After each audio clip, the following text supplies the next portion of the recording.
Hello friends, कैसे हैं आप सभी। मेरा नाम है लवे खन्ना और आप सभी का स्वागत है मेरे इस यूट्यूब चैनल हिस्ट्री ऑफ पे। ये है मेरी series the history of Maharashtra का चौथा एपिसोड, जहां पर आज हम बात करेंगे चालुक्य वंश की। इससे पिछली वीडियो में हमने बात की थी वाकाटक किंगडम की। तो चलिए शुरुआत करते हैं आज के इस वीडियो की। पर पहले मेरे इस यूट्यूब चैनल हिस्ट्री ऑफ को सब्सक्राइब करें, इस वीडियो को लाइक करें और शेयर करें और कमेंट करना बिल्कुल ना भूलें। और ऐसे इंटरेस्टिंग वीडियोस को देखने के लिए आप मेरे इंस्टाग्राम पेज को भी फॉलो कर सकते हैं। चालुक्य डायनेस्टी के फाउंडर थे पुलिकेशिन फर्स्ट, जो पहले तमिलनाडु और कर्नाटक के कुछ एरियाज को रूल करने वाले कदम वंश के अंडर फ्यूडेटरी की तरह काम करते थे। और कदम वंश के लिए वो वटापी यानी कि आज के बादामी को गवर्न करते थे। लेकिन आगे चल के पुलकेशिन फर्स्ट ने कदम वंश के खिलाफ विद्रोह छेड़ दिया और बादामी को कदम वंश से अलग करके वहां पर अपना चालुक्य किंगडम एस्टैब्लिश कर दिया। फिर पुलकेशिन फर्स्ट के बाद उनके बेटे कीर्तिवर्मन फर्स्ट का बहुत बड़ा रोल रहा चालुक्य डायनेस्टी की टेरिटरीज को एक्सपैंड करने में, क्योंकि उन्होंने अपने नॉर्थ ईस्ट में नल वंश, अपने वेस्टर्न कोस्ट पे मौर्यज और अपने साउथ में बनवासी के कदम्स को हराकर चालुक्य डायनेस्टी के एरिया को बहुत बड़ा बना दिया। फिर कीर्तिवर्मन फर्स्ट की मृत्यु के बाद उनके बेटे पुलकेशिन सेकंड अभी नाबालिग थे और उनके छोटे भाई मंगलेश ने कुछ टाइम पर रीजेंट के तौर पे चालुक्य डायनेस्टी पे राज किया। मंगलेश एक बहुत ही कुशल योद्धा थे। उन्होंने माहिष्मति के कलचुरी राजवंश को हरा के उनकी कुछ टेरिटरीज पे कब्जा कर लिया और चालुक्य डायनेस्टी के एरिया को नर्मदा रिवर तक एक्सटेंड कर दिया। फिर पुलकेशिन सेकंड जब केपेबल हो गए राज्य को चलाने के लिए, जब वो थोड़े बड़े हुए, तब मंगलेश ने अपने बेटे सुंदर वर्मन को अपना सक्सेसर घोषित किया। इससे पुलकेशिन सेकंड गुस्सा हुए और आज के तमिलनाडु में कोलार नाम की एक जगह पे चले गए। वहां पे उन्होंने अपनी एक इंडिपेंडेंट आर्मी बनाई। फिर उन्होंने वटापी पे हमला किया और मंगलेश को मार के चालुक्य डायनेस्टी की गद्दी पे बैठ गए। लेकिन उनकी मुश्किलें अभी खत्म नहीं हुई थी। मंगलेश के दो सबसे लॉयल गवर्नर्स अपायक और गोविंद, और ये दोनों राष्ट्रकूट डायनेस्टी से बिलोंग करते थे। इन दोनों ने पुलकेशिन सेकंड के खिलाफ विद्रोह छेड़ दिया। पुलकेशिन सेकंड ने इन दोनों के विद्रोह को बड़ी कुशलता से कुचला। अपायक तो युद्ध का मैदान छोड़ के भाग गया, लेकिन गोविंद ने पुलकेशिन सेकंड से संधि कर ली। फिर पुलकेशिन सेकंड के लाइफ का सबसे बड़ा युद्ध आता है पुष्यभूति डायनेस्टी के हर्षवर्धन के खिलाफ, नर्मदा रिवर की लड़ाई।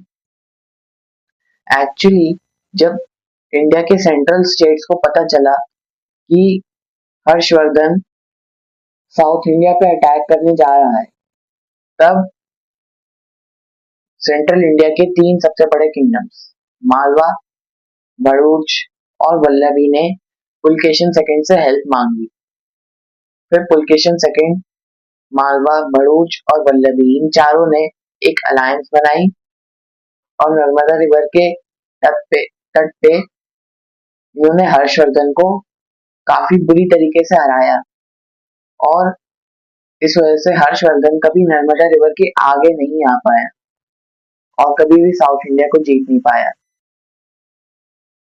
फिर पुलकेशिन सेकंड ने अपने अपने भाई कुब्ज विष्णुवर्धन को आंध्र प्रदेश के वेंगी किंगडम पर अटैक करने के लिए भेजा और कुब्ज विष्णुवर्धन को वेंगी रीजन का शासक घोषित कर दिया। पुलकेशिन सेकंड ने फिर अपने सबसे बड़े दुश्मन पल्लव डायनेस्टी की कैपिटल कांचीपुरम पे अटैक किया और उसको कब्जा लिया और युद्ध में ही पल्लव डायनेस्टी के राजा महेंद्र वर्मन को मार दिया, लेकिन महेंद्र वर्मन के बेटे ममल्ला ने इसका बदला लिया और चालुक्य डायनेस्टी के खिलाफ अपनी कैपिटल कांचीपुरम को वापस से कब्जा लिया और पुलकेशन सेकंड को भी मार दिया। पुलकेशन सेकंड की सभी मिलिट्री कैंपेन्स के बारे में इंफॉर्मेशन हमारे पास अवेलेबल है ऐहोल इंस्क्रिप्शन में। फिर पुलकेशन सेकंड के बाद कोई भी अच्छा सक्सेसर नहीं मिला उन्हें, और इससे पल्लव डायनेस्टी ने चालुक्य डायनेस्टी के बहुत से एरियाज को कब्जा लिया और जो वेंगी वाला रीजन था वहां के राजाओं ने भी खुद को इंडिपेंडेंट डिक्लेयर कर दिया, जिन्हें हम ईस्टर्न चालुक्यस के नाम से जानते हैं। फिर पुलकेशन सेकंड के ग्रेट ग्रैंडसन यानी कि परपोते विक्रमादित्य सेकंड ने चालुक्य डायनेस्टी की बागडोर संभाली। उन्होंने अपने सबसे बड़े दुश्मन पल्लव डायनेस्टी को सबसे पहले बहुत पीछे ढकेला और अपने सभी एरियाज को रीऑक्यूपाई कर लिया। फिर पल्लव डायनेस्टी की कैपिटल कांचीपुरम को 3 बार लूटा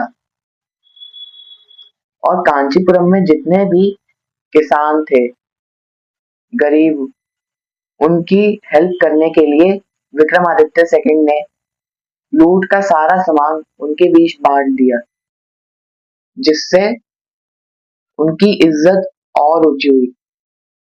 लेकिन अफसोस की बात है विक्रमादित्य सेकंड ने सिर्फ 11 सालों तक चालुक्य डायनेस्टी पर रूल किया। फिर उनकी मृत्यु के बाद उनके बेटे कीर्तिवर्मन सेकंड, जो इस डायनेस्टी के आखिरी रूलर थे, वो गद्दी पे बैठे। एक बार वो पल्लव डायनेस्टी के खिलाफ एक कैंपेन से वापस लौट कर आ रहे थे, तभी राष्ट्रकूट डायनेस्टी के एक व्यक्ति दांती दुर्ग, जो चालुक्य राजवंश के अंडर ही गवर्नर थे, उन्होंने चालुक्य डायनेस्टी के खिलाफ विद्रोह किया और चालुक्य डायनेस्टी के सभी एरियाज को कब्जा कर वहां पर राष्ट्रकूट डायनेस्टी को एस्टैब्लिश कर दिया और इससे चालुक्य डायनेस्टी का अंत हुआ। अब इससे अगली वीडियो में हम बात करेंगे राष्ट्रकूट डायनेस्टी की, जो कि महाराष्ट्र की अगली डायनेस्टी है। तो ये थी आज की वीडियो। आशा करता हूँ आप सभी को अच्छी लगी होगी। मेरे साथ बने रहने के लिए, हिस्ट्री की वीडियोस को देखने के लिए आप मेरे इस यूट्यूब चैनल हिस्ट्री हब को सब्सक्राइब करें। मेरे को बड़ी पेशेंस के साथ सुनने के लिए आप सभी का धन्यवाद। मिलते हैं आपसे अगली वीडियो में, तब तक के लिए जय हिंद, वंदे मातरम।